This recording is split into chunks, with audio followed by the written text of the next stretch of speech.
আসসালামু আলাইকুম ওরহমতুল্লাহি ওবারাকাতুহ। বিতির সালাত পড়ার পদ্ধতি কি, এ বিষয়ে আমাদের একজন ভাই প্রশ্ন করেছেন। আহ, যদিও এ বিষয়ে এখানেও প্রশ্ন আছে। হ্যাঁ, বিতির সালাত পড়ার একাধিক পদ্ধতি রয়েছে। আমি গত 2 রমজান আগে আপনার মক্কাতে 4 দিন 6 দিন ছিলাম, হয়তো মদিনায় 4 দিন ছিলাম।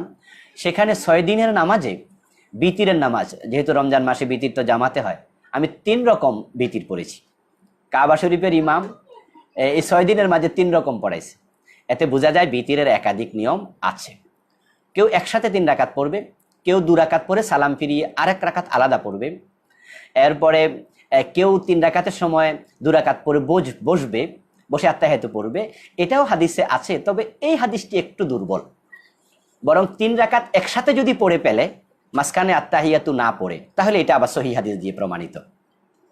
আমরা বাংলাদেশে যেভাবে পড়ে আসছি এই নিয়মটা আছে, তবে একটু দুর্বল পন্থায় এসেছে।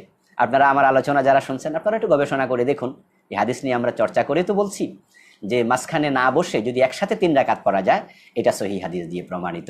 তবে যেহেতু আছে হাদিসে একটু দুর্বল, সুতরাং এটা নিয়ে ঝগড়া ফাসাদ না করে আমরা যেভাবে পড়ছি আমরা পড়ে থাকি প্রতিদিন।